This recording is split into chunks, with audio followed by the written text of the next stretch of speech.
Bismillahirrahmanirrahim. Assalamualaikum warahmatullahi wabarakatuh.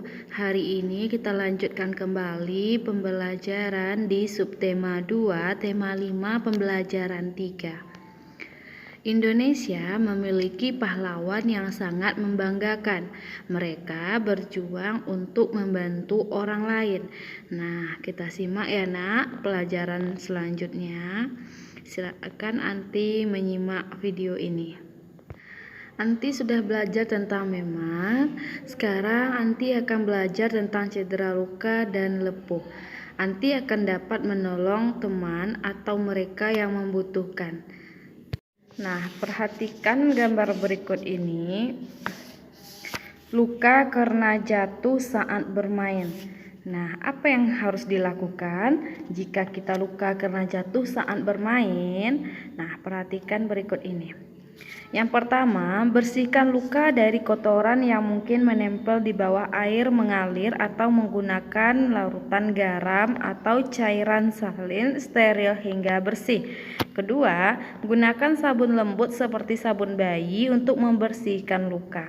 Sebaiknya hindari menggunakan bahan-bahan pembersih mengandung alkohol ataupun hidrogen peroksida langsung di luka terbuka karena dapat menyebabkan iritasi dan perih.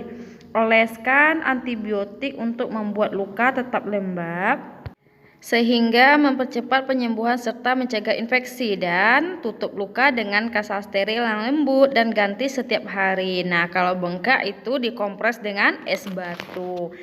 Selanjutnya di sini perhatikan gambar saat melepuh karena terkena air panas. Nah, kira-kira apa yang kita harus lakukan jika melepuh karena terkena air panas? Nah, yang pertama, siram kulit dengan air yang mengalir atau air keran setidaknya selama 20 menit. Kedua, jika area yang tersiram air panas mencakup sebagian besar tubuh, jangan berendam dalam air dingin. Hal ini bisa menyebabkan hilangnya panas tubuh dan justru akan memperburuk kondisi luka bakar. Yang ketiga, jika luka dengan perban atau kain bersih dan lembab, ya ditutup ya nak. Kemudian jika memungkinkan posisi bagian yang tersiram air panas lebih tinggi.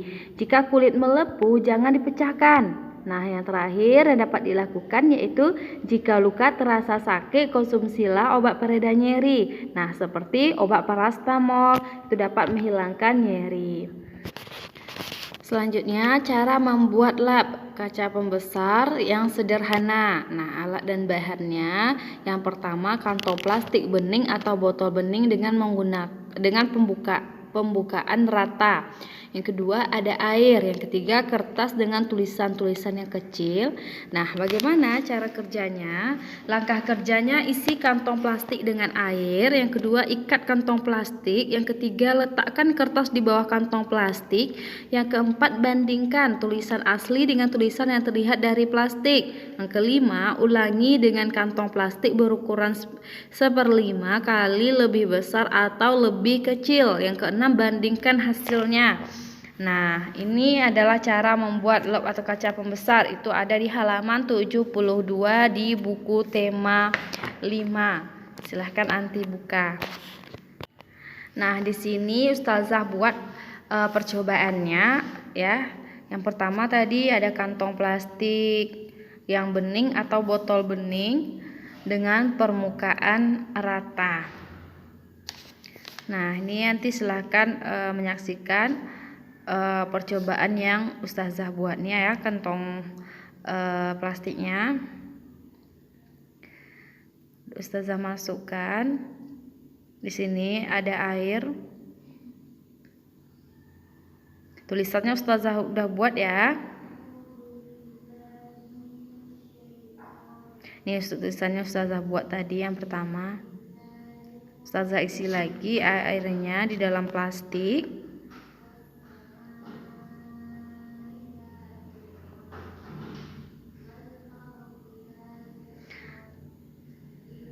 Kita ikat ya nak pakai karet.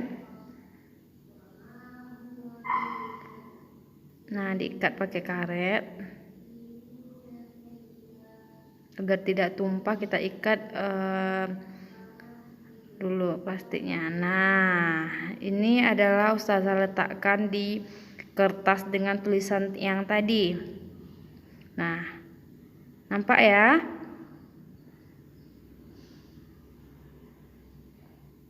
Nah, lebih besar. Nah, kemudian ini Ustazah buat juga ya, Nak. Di sini ada tulisan juga. Nah, di sini juga Ustazah buat percobaannya menggunakan kantong plastik yang tadi berisi air. Nah, ini ya, terlihat ya. Nah, kemudian apa perbedaan antara tulisan asli dan tulisan yang terlihat dari plastik? Yang kedua, mengapa perbedaan itu bisa terjadi? Yang ketiga, apa kesimpulan yang dapat anti temukan dari percobaan yang Ustazah buat itu?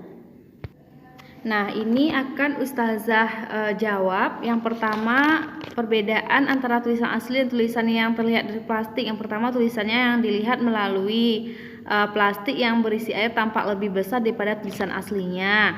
Mengapa perbedaan itu bisa terjadi? Ya, karena ketika plastik yang diisi air digunakan untuk melihat huruf atau benda kecil lainnya, maka huruf atau benda kecil tersebut tampak menjadi lebih besar. Kemudian apa kesimpulan yang dapat anti temukan dari percobaan ini? Nah, Ustazah jawab, pada percobaan membuat lap atau kaca pembesar yang sederhana ini, tulisan yang kecil terlihat lebih besar. Hal ini terjadi karena pembiasaan cahaya yang disebabkan oleh adanya media air. Nah, ini pertanyaan ini ada di buku anti halaman 72. Nah, sudah Ustazah jawab langsung. Anti hanya menyimak saja. Ya, kemudian di sini ada laporan kegiatan percobaannya. Nah, setelah itu Ustazah akan membuat laporan percobaan dari yang telah Ustazah buat tadi. Nah, nama percobaannya yaitu percobaan pembuatan lap sederhana. Kemudian tujuan dari percobaannya adalah membuktikan cahaya dapat dibiaskan. Nah, alat-alat yang Ustazah gunakan tadi adalah kantong plastik bening, kemudian berisi air dan kertas dengan tulisan yang kecil. Kemudian langkah kerjanya itu isi kantong plastik dengan air, kemudian diikat, letakkan kertas di bawah kantong plastik dan bandingkan tulisan yang asli dengan tulisan yang di plastik. Ulangi sampai berukuran 1/5 kali lebih besar.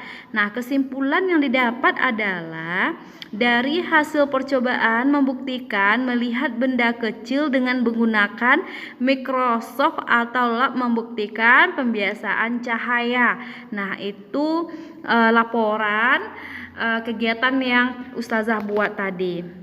Kita masuki materi selanjutnya. Anti sudah belajar tentang Sultan Hasanuddin dan nilai-nilai kepahlawanannya. Anti sekarang akan belajar nilai-nilai kepahlawanan Sultan Mataram, yaitu Sultan Agung.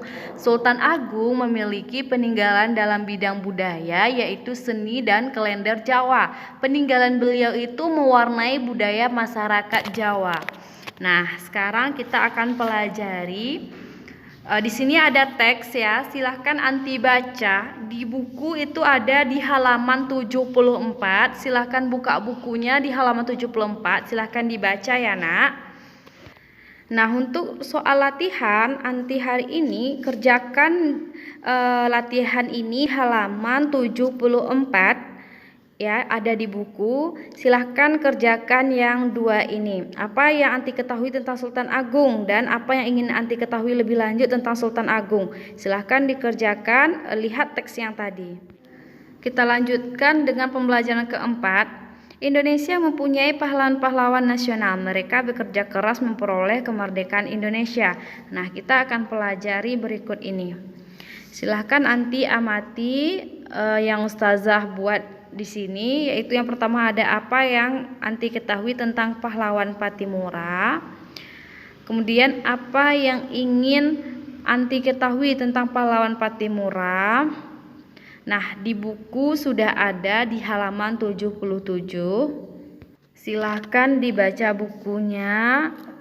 Itu di halaman 77 ada Kapitan Pattimura.